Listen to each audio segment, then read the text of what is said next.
এই যে রমজান মাস চলতেছে, আমরা অনেকেই কোরআন শরীফ পড়ে থাকি, বেশিরভাগ পড়ার চেষ্টা করি। তো আমরা প্রচলিত ভাবে যে কোরআনে খতম করি, মানে শুরু থেকে একবারে শেষ পর্যন্ত, এইভাবে কোরআন খতম করার কি আসলে বিশেষ কোনো ফজিলত রয়েছে কিনা কোরআন খতম খতম করার ক্ষেত্রে আর কি? আর খতমের পরে যে দোয়া পড়া হয় আমরা কোরআন যেটা দেখি, এগুলো আসলে কি কোনো রকম দিচ্ছি আছে কিনা, এই ব্যাপারে একটু জানতে পারি। অনেক ধন্যবাদ আপনাকে। আমরা আগের প্রশ্নটি নেব, তারপর আপনার উত্তর জানবো ইনশাআল্লাহ। আমরা আচ্ছা আচ্ছা, প্রিয় ভাই, কোরআনুল কারীম পুরোটা পড়লে তো অবশ্যই সওয়াব হবে, এবং পুরো কোরআন শরীফ পড়ার মাধ্যমে আমরা অবশ্যই সওয়াব প্রাপ্ত হব, এতে কোনো সন্দেহ নেই।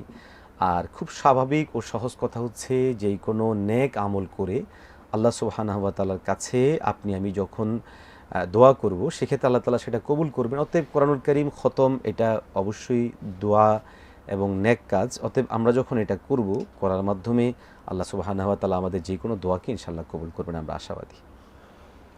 অনেক ধন্যবাদ ম্যাডাম। আমাদের প্রিয় এক ভাই প্রশ্ন করেছেন, তাহিদুল ইসলাম তারেক ভাই প্রশ্ন করেছেন, আপনার খুব প্রশংসা করেছেন। উনিও একজন মুফতি, মাশাআল্লাহ। উনি আপনার কাছে জানতে চেয়েছেন যে শায়েখের কাছে প্রশ্ন হলো, উনি একজন মুফতি, উনিও নিশ্চয়ই এর উত্তর জানেন, কিন্তু সবার জন্য সহজ যেন হয় এই জন্য উনিও জানতে চেয়েছেন যে যদি কোনো ব্যক্তি উমরা করে তাহলে তার উপর বড় হজ ফরজ হবে কিনা, কারণ সে তো খানায় কাবা পর্যন্ত পৌঁছলো, তাহলে এখন তার উপর বড় হজ ফরজ কিনা? দেখুন মুফতি তারেক সাহেব, হজ ফরজ হওয়ার জন্য শরিয়া যে সমস্ত শর্তগুলো দিয়ে থাকে, এটা নিয়ে ওলামায়ে কেরামদের মাঝে দ্বিমত রয়েছে। কেউ কেউ বাইতুল্লাহ পৌঁছা বা বাইতুল্লাহ দেখা এটাকে হজ ফরজের কারণ হিসেবে বলেন। তাদের কারো কারো দৃষ্টিতে যে ব্যক্তি এইভাবে উমরা করার জন্য উমরায় যাবেন, বাইতুল্লাহ যাবেন, তাদের উপর ফরজ হয়। বাকি ওলামায়ে কেরামের এমনিতে মতামত হচ্ছে, গ্রহণযোগ্য মতামত হলো যে না, শুধুমাত্র উমরা করলেই তার উপর হজ ফরজ হয়ে যাবে না, বরং হজ ফরজ হওয়ার জন্য হজের যে খরচ, আজাদ ওয়ার রাহেলা, অর্থাৎ হজের যে খরচ, এই খরচ বহন করার মতো তার যে সামর্থ্য, এটা তার থাকা চাই। এটা যতক্ষণ পর্যন্ত না হবে, ততক্ষণ পর্যন্ত তার উপর হজ ফরজ হবে না। কারণ উমরা হচ্ছে নফল আর হজ হচ্ছে ফরজ। অতএব দুটোর পরিধি ভিন্ন, পর্যায় ভিন্ন। এবং আমাদের বিজ্ঞ ওলামায়ে কেরামের মতামত এটাই, সেটা হচ্ছে যে আগে আমাদের হজ করা উচিত। আমাদের এক্ষেত্রে একটা প্রবণতা দেখা যায় অনেকের মধ্যে, আসলে এটা খুবই দুর্ভাগ্যজনক। সেটা হচ্ছে যে কেউ কেউ ভাবেন যে জীবন কোনো হজ করতে পারবো কি না, একটু উমরা করে আসি। তো দেখুন, এটা আসলে অনুচিত।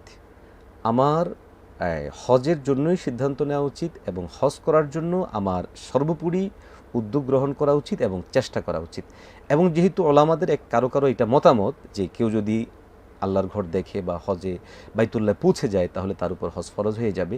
এই জন্য এই কার জন্য আমাদের উচিত, আমি যতটুকু টাকা দিয়ে উমরা করব এটাকে জমা করি, এরপর আস্তে আস্তে আরও করে টাকা জমিয়ে আমি হজ করার জন্য চেষ্টা করি।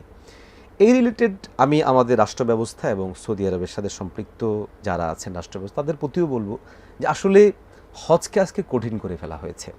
না হয় আসলে এত বেশি পরিমাণ হওয়ার কথা নয়, আজকে যে পরিমাণ খরচ নেওয়া হচ্ছে।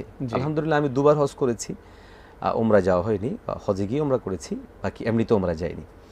আসলে আজকে এই হজ এবং উমরার পুরো বিষয়টাকে একটা বাণিজ্যিক রূপ দেওয়া হয়েছে। সৌদি সরকারও এটাকে অর্থ উপার্জনের একটা মাধ্যম বানিয়ে নিয়েছে, এবং আমাদের দেশীয় সরকারও এখানে একটা অর্থ উপার্জনের একটা মাধ্যম বানিয়ে নিয়েছে। না হয় আপনি খেয়াল করুন গাজী ভাই, যেই বিমানের টিকিট স্বাভাবিকভাবে 20,000 টাকা থাকে, সেই বিমানের টিকিটটা উমরার সময় কেন 50,000 হবে? কেন 50,000? আর যেই টিকিটটা উমরার সময় 50,000 পাওয়া গেল, ওই উমরার টিকিটটাই কেন আবার 2 লাখ টাকা হজের সময় হবে? তার মানে খুব স্বাভাবিকভাবে এই পুরো বিষয়টাকেই একটা বাণিজ্যিক রূপ দেওয়া হয়েছে। আর এই বাণিজ্যিক রূপ দেওয়াটা অত্যন্ত দুর্ভাগ্যজনক, অত্যন্ত দুঃখজনক। এবং সেটা আমি মনে করি সৌদি আরব সরকারের জন্য এটা একটা দুঃখজনক তৎপরতা, আমাদের দেশীয় সরকারের জন্য এটা দুঃখজনক তৎপরতা। বরং আমি উদাত্ত আহ্বান জানাবো, হজকে সহজ করে দেওয়া হোক, মিনিমাম যে খরচগুলো আছে সেই খরচগুলো নেওয়া হোক। অর্থাৎ একজন মানুষ স্বাভাবিকভাবে বাংলাদেশ থেকে সৌদি আরব যেতে তারা একটা যুক্তি দেখায়, সেটা হচ্ছে যে ফ্লাইটগুলো যাচ্ছে, যাত্রী নিয়ে আসতেছে খালি। যদি প্রথম কথা হচ্ছে এটা মিথ্যা কথা, যাত্রী নিয়ে যাচ্ছে, তো যাত্রী যদি নিয়ে যায় তাহলে ডাবল ভাড়া নিতে পারেন। অর্থাৎ 20,000 হলে 40,000 নিতে পারেন, 30,000 হলে 60,000 পর্যন্ত হতে পারে, কিন্তু সে 2 লাখ পর্যন্ত পৌঁছবে কীভাবে? অতএব এই জায়গাটা থেকে বের হয়ে আসো। দ্বিতীয় নাম্বার হচ্ছে সৌদি সরকার যেটা করে থাকে, তারাও দেখা যাচ্ছে তাদের বিভিন্ন জায়গায়, যার জন্য হজের এই জায়গাটা মানুষের জন্য অনেক বেশি কষ্টকর হয়ে যায়। আমি মনে করি যে মানুষজন হজ করতে না পারা এবং হজের প্রতি অনাগ্রহ হওয়ার জন্য এই দুটো দেশের রাষ্ট্র ব্যবস্থাপনা দায়ী থাকবে। ইনশাল্লাহ আমরা যদি আশাবাদী, যদি আমাদের কোনো দিনে দেশ ইসলামী রাষ্ট্র প্রতিষ্ঠিত হয়, আমরা হজকে সহজ করব এবং মানুষদেরকে সর্বোচ্চ পরিমাণ যেন মানুষ হজে অংশগ্রহণ করতে পারে এটা নিশ্চিত করবো আমরা ইনশাআল্লাহ। আল্লাহ আমাদের উপর রহম করুন। এবং হেভেন টিভি, জান্নাতি আহ্বানী প্রতিক্ষণ।